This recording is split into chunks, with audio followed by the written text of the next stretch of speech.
और इसका जो पिकअप है वो अलग जो आपको NS है उसकी अपेक्षा बहुत ही अधिक है।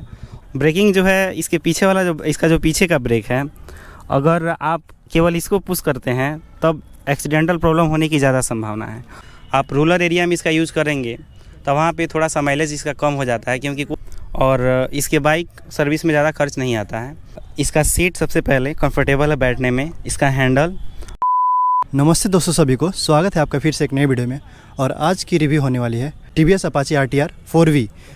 और आज जानेंगे ऑनर से कि ये बाइक कैसी चल रही है, इसका परफॉर्मेंस क्या है, इसका ब्रेकिंग वगैरह क्या है। क्योंकि इस रेंज में जो है 160 सीसी में आपको बहुत सारी ऐसी बाइक आजकल निकल चुकी है, तो ये आपके लिए कितना बेहतर हो सकता है Apache RTR, और इसे आपको लेना चाहिए या नहीं। 25 में ये आपको बेटर रहेगा कि नहीं लेना, तो ये ऑनर से जानेंगे पूरा इसके बारे में। तो स्वागत करते हैं ऑनर का और जानते हैं उनसे इस बाइक के बारे में पूरा डिटेल। तो स्वागत है भैया आपके मेरे चैनल पे। कैसे हो आप? बहुत बढ़िया। तो भैया आपसे सबसे पहला क्वेश्चन ये रहेगा कि आपको ये बाइक कितने में पड़ी और कितना किलोमीटर चल चुकी है अब तक? मैंने इस बाइक को 1,66,000 में लिया है और इस सेगमेंट की बाइक में मुझे सबसे अच्छी ये बाइक लगी। अभी तक मैंने इसे 13,000 चला दिया है। इस रेंज में आपको ना बहुत सारी बाइक मिल जाती, तो आपने इसे ही क्यों लिया, दूसरे बाइक को क्यों नहीं? मेरा ये शुरू से था ही कि मुझे TVS ही बाइक लेनी है Apache, या मैं 2V लूँ या 4V लूँ, इसलिए मैंने इसे चूज किया। मैंने और सारी बाइक देखी थी लेकिन मुझे काफ़ी हद तक सही नहीं लगी। जहाँ तक मैंने देखा और ख़रीदने का मूड बनाया उसमें मुझे सबसे अच्छा यही बाइक लगा। तो भैया आपसे अगला क्वेश्चन ये रहेगा कि आपने देखा होगा मार्केट में आपको N160 बहुत ज़्यादा देखने को मिलेगा, NS 160 भी बहुत ज़्यादा देखने को मिलेगी, बहुत ज़्यादा मार्केट में चल रही है। तो आपको ऐसा क्या लगा कि इस बाइक की परफॉर्मेंस उससे ज़्यादा अच्छी है और आप इसे ही चूज़ किए? कि इस बाइक की परफॉर्मेंस क्या लगी है अब तक आपको? इस सेगमेंट की बाइक में मुझे सबसे अच्छी लगी क्योंकि इसका ब्रेकिंग सिस्टम, ऑपरेटिंग सिस्टम और इसमें जो अलग तरह के फ़ीचर दिए हुए, जैसे मोड है आपका 3 मोड आपको मिलते हैं, अर्बन मोड, स्पॉट मोड और आपको मिलता है रेन मोड। इसके अलावा इसका इंजन, इसकी सीट बहुत कंफर्टेबल है बैठने में और हैंडलिंग जो है इसका बहुत ही बेहतरीन है, जिसके कारण कोई भी व्यक्ति चलाते चलाते इसको थकेगा नहीं, आसानी से लंबी दूरी तय कर सकता है, इतना कंफर्टेबल है इसका सीट। और इसका जो पिकअप है वो अलग जो आपको NS है उसकी अपेक्षा बहुत ही अधिक है और ये लगभग 100 मीटर के रेंज में 100 का स्पीड बना लेती है। आप ये बताइए कि इस बाइक की TVS Apache RTR की एवरेज क्या है, चाहे आप हाईवे की बात कर लें या आप सिटी में बात कर लें, दोनों में क्या मिल जाती है आपको? तो जहाँ तक इसकी माइलेज की बात है, मुझे गाड़ी लिए हुए पूरे 1 साल हो गई और मैंने बहुत बार इसको मिलाया हुआ है कि इसका एवरेज जो है आपको आप स्पॉट मोड में लेके चलेंगे तो थोड़ा सा माइलेज इसका कम देता है और नॉर्मल में आप लेके चलते हैं तो इसका माइलेज जो है 41 से 42 तक चला जाता है।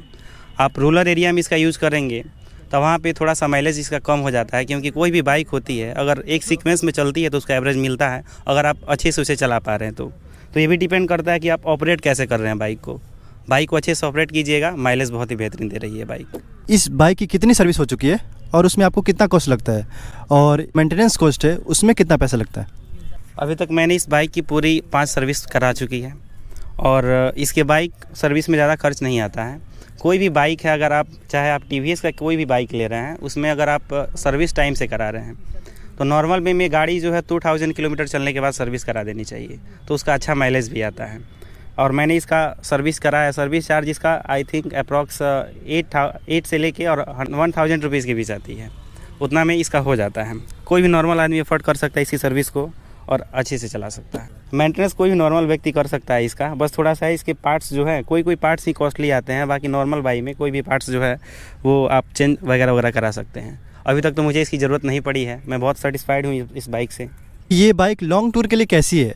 आप कितना चला चुके हैं एक बार में और उसमें आपका एक्सपीरियंस क्या रहा है?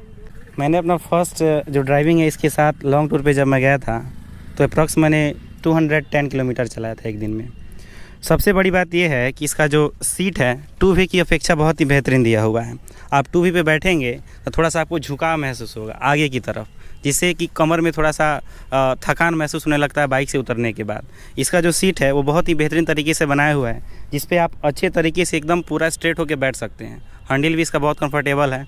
जहाँ तक हम ब्रेकिंग सिस्टम की बात करें तो यहाँ पे ABS ब्रेक दिया हुआ है, जो कि आप किसी भी मोड में गाड़ी को ऑपरेट कर रहे हैं, चला रहे हैं, तो उस मोड में इसको आप आसानी से रोक सकते हैं। और लॉन्ग ड्राइव पे जाते समय सबसे बड़ा मुद्दा होता है कि इंजन हीटिंग का।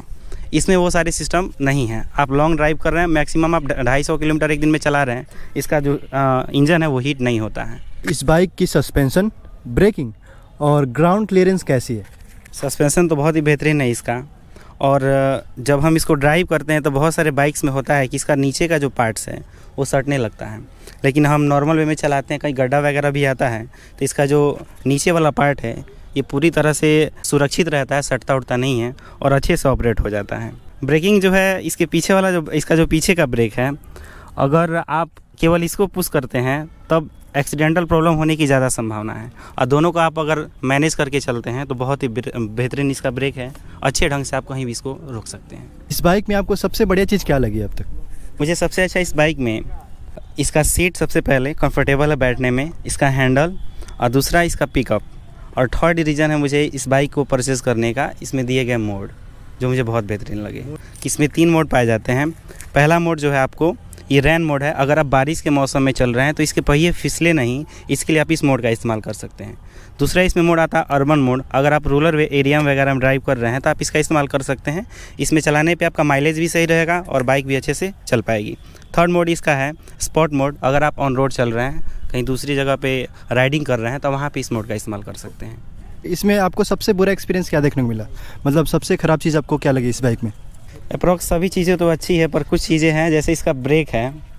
इसके ब्रेक का जो डिस्क पैड होता है, अगर आप ज़्यादा ड्राइव कर दे रहे हैं और रफली चला रहे हैं तो इसके डिस्क पैड में आवाज़ आने लगती है। तो आप चलाते समय इस चीज़ का भी ध्यान रखें। बाकी सभी चीज़ें ठीक है, ज़्यादा मैं इसको अभी ड्राइव नहीं किया हूँ, अब आगे देखिए तो क्या होता है। कि अगर 2025 में किसी का प्लानिंग बन रहा हो TVS अपाची RTR 4V लेने का, तो क्या उसे लेना चाहिए और क्यों लेना चाहिए? बिल्कुल, अगर किसी बंदे का मन बन रहा है, किसी भाई का मेरे मन बन रहा है कि इस बाइक को परचेज करे तो कर सकते हैं। इसमें थोड़ा सा मॉडिफिकेशन लाया हुआ है TVS अपनी ओर से, कि इसके आगे वाले जो पहिया इसका चक्का है इसको रेड कर दिया है। बाकी सेम फीचर आपको मिलते हैं। और जहाँ तक मैंने इसको ऑपरेट किया है और एनालिसिस किया है, मुझे ये बाइक बहुत ही अच्छी लगती है और इसका हर एक फीचर मुझे बहुत बेहतरीन लगा।